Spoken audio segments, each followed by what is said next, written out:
the real life F1 season and the F1 2020 release. The game is inching closer and we're almost ready to actually see the real life cars out on track again. I've gathered every single bit of information you need before you jump into F1 2020 yourself. So let's get into it.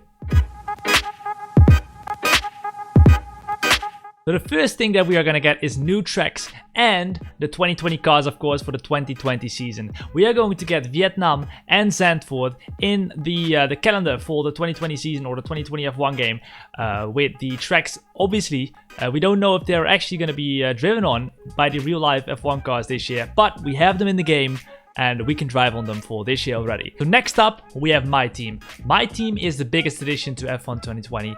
You have to create your own team and manage it throughout your own career. You start off with making your own logo, making your own team in terms of your livery of your car, and then you head off to choose your engine supplier or your sponsors. You have to carefully pick your engine suppliers as well as sponsors, because if you don't pick a sponsor that could give you enough budget, then you can't pick the engine supplier that you want for your team. So make sure you take a good look at it and pick the right sponsor for you, as well as you gotta have some good appearances on your car, don't you? After you've picked your sponsors, you will actually be able to hire a teammate. And with F1 2020, it has changed a heap ton. Basically, there's an entirely new driver market in the game. So basically you have driver ratings for every single driver. Every single driver is rated differently. For example, Verstappen is rated 90 rated. It's sort of like the FIFA rating system. Verstappen rated 90, Gasly rated 80. There's 4 statistics which actually cause the driver ratings to be different, which is awareness, pace, experience, and the last one is racecraft. You will be able to choose your second driver, your teammate, from the entirety of the Formula 2 drivers list.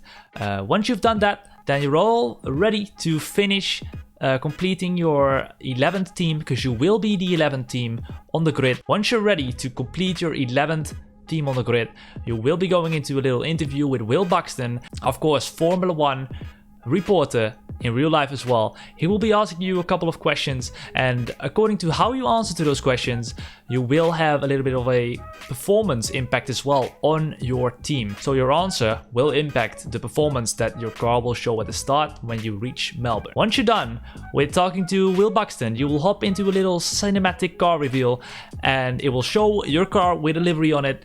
So it's going to be pretty cool to take a look at with your logo as well, of course, because you will be able to create your own logo, which will go onto the car together with your own livery. But with that cinematic car reveal, you're done creating your team, and then you're sent off into F1 2020 My Team Career Mode, the menus, which actually have a new addition as well, which is the timeline. You will be able to see every single event that's happening on the timeline.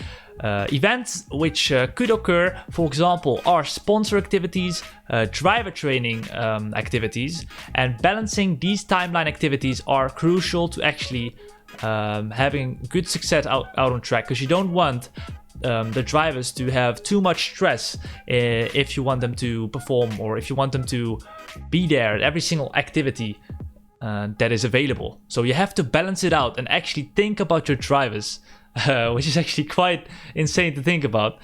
They will not be happy if you put them into press conference every single day. So you have to balance it out. Then of course we have the R&D facilities as well, which have been upgraded. You will now have aerodynamics, chassis, powertrain, and durability R&D facilities, which you can see improve as they have cinematic scenes for those, and you can see the facilities improve as you upgrade them.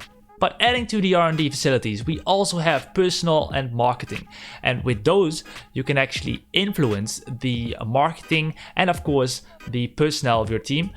And you want to upgrade those R&D facilities as well to facilitate for getting those sponsorships to your team, to get the budget for upgrading your car, as well as keeping your personnel happy. And adding to that as well, we have a new driver contract system. So what happens now is you don't negotiate with another team, you actually negotiate against other teams. So other people, other teams will actually try and get the better deal out of you. For example, you're looking for Charles Leclerc and you want to sign him up. Maybe Red Bull actually wants him as well, and they will be actually trying to get the better deal out of it, and they will try and Like, it's sort of like a bidding war. They wanna have him. If you can't offer him as much as they can, then they'll get him. So moving on from My Team career mode, we will also have the normal career mode in F1 2020. Of course, big differences between My Team career mode and normal career mode are that you will not have your own F1 team and you'll actually be solely a driver in normal career mode, which means actually that you will be on the driver market yourself as well, which is obviously not possible on the My Team career mode because you are also a team boss, you're driving for your own team. But in F1 2020 normal career mode, you will be a driver, so you actually have to do your best to be of good value and make other teams want you on the driver market. So they've implemented the driver market for normal career mode as well, which is actually quite exciting. Normally you would say My Team career mode, of course, it has all the new features, but you can actually follow your own driver career as well in normal career mode, which is an exciting prospect as well. New changes to the R&D mode has been made as well. There is a new rush mechanic on item development, which probably means that you can speed up the process a little bit in return of a little bit more risk, most probably. Alright, so next up we move on to the features of the new game, and one very highly anticipated feature that we are finally getting into the F1 game is 2-player split screen. So finally we can play with our mates or girls on the couch, just chilling, having some fun. 2-player split screen, which you can see playing in the back right now. This is gameplay, early gameplay of the F1 2020 split screen capabilities. It will be a horizontal split screen, so you'll have a screen on the top side and the bottom side. Which is something that a lot of people have been waiting to see for a long time, and they've finally done it. Only thing is though that you can only do 2-player split screen in Grand Prix mode, so you can't go online and do split screen mode with your friends. Next up we have a word on VR support, which is not going to happen in F1 2020 yet again.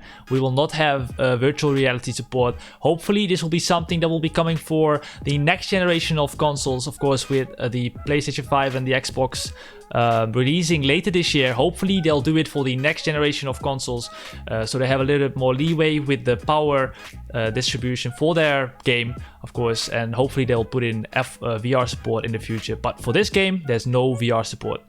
Also, which brings me to the cross-platform compatibility. We have not had an official word yet about cross-platform compatibility, but as it's looking right now, there's probably not going to be cross-platform compatibility in the game for F1 2020. But if you would like to help us bring the word out to Codemasters, and if you would like crossplay as well, I've actually created a petition and I will link it in the description below. So if you want to help us, reach out to Codemasters and let them know that we actually want crossplay, make sure you sign it if you haven't yet. Now let's go over the handling improvements, because with a new game comes new handling improvement, and with this year's game, Codemasters has actually made the new game more accessible for new players and players who are not familiar with racing in general. So in making the game more accessible, there are more assists for new players this year around. There is an all-new steering assist, which actually helps you. The AI will help you steer. For people who are not yet familiar with the tracks, this could be of great value for side-by-side battles, as the AI will actually help you to not hit them. There's a brand new off-track surface assist as well. In most recent games, when you went off-track, it was a very punishing environment. If you went off-track into the grass or gravel, it was so easy to completely lose the car. And with next year's game, they actually made an assist to completely remove the off-track surface, like the punishing nature of the off-track surface. The only thing I hope for is that it will not be faster than people who do run it without any assist on the off-track surface. Also, what Codemasters have added is an automatic track reset. So if you put that assist on, you will be automatically reset the track.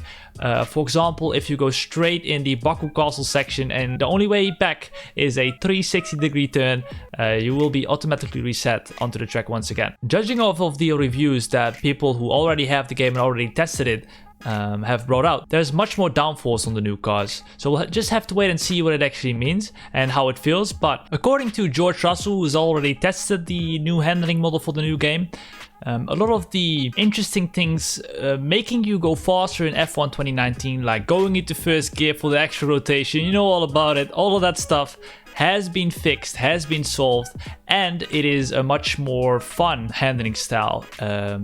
George Russell told us. So we'll just have to wait and see how we are gonna like it, but it's only good positive news for now. If you would like to see F1 gameplay the moment it comes out and you would like to interact with me live, I do stream on Twitch. So make sure, if you haven't yet, to follow me on Twitch. The link is in the description. I will be doing a 24-hour stream on release day on the 7th of July. So make sure you're there. We're going to be doing F1 2020. It's going to be a lot of fun. Also, if you liked this video, make sure you like it, subscribe if you haven't yet, and a lot more F1 2020 content coming your way in the future. Thank you so much for watching, and I hope to see you in the next one. Bye bye.